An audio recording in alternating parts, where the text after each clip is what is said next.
In a small village nestled between ancient forests and rolling hills, there lived a young girl, the daughter of a skilled weaver.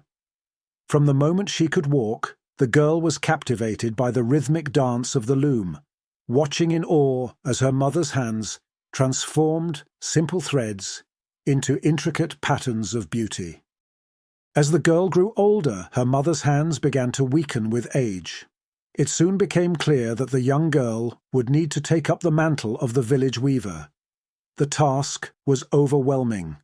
The loom was large, and the threads seemed to tangle with every attempt.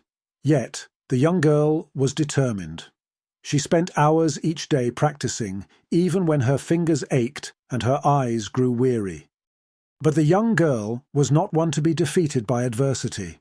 She resolved to build a new loom, one that could weave the strongest, most beautiful tapestries ever seen, tapestries that could withstand even the fiercest storm. However, the path to creating such a loom was filled with challenges. The young girl ventured deep into the ancient forest, seeking the wisdom of the old oak trees, whose wood was known for its strength. She climbed the tallest of these trees, risking life and limb to harvest the branches she needed.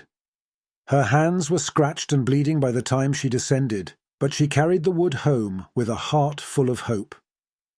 Next, she approached the village blacksmith, a man known for his gruff demeanor and little patience. He laughed at the young girl's request to forge the metal parts for her loom, but she persisted, offering to work for him in exchange for his help.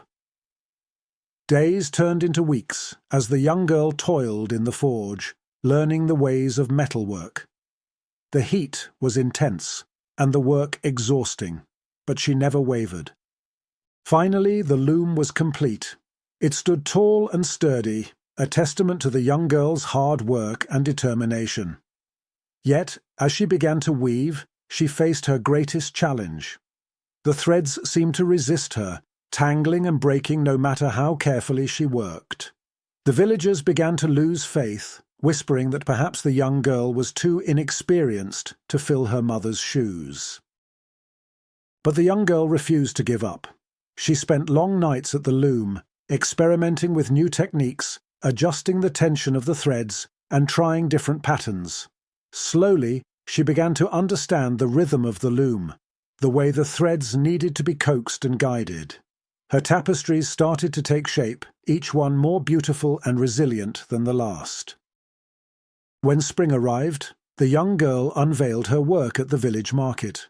The tapestries were met with awe and admiration. Never had the villagers seen such vibrant colours and intricate designs. They marvelled at the strength of the fabric, which seemed to defy the very storms that had once destroyed their homes.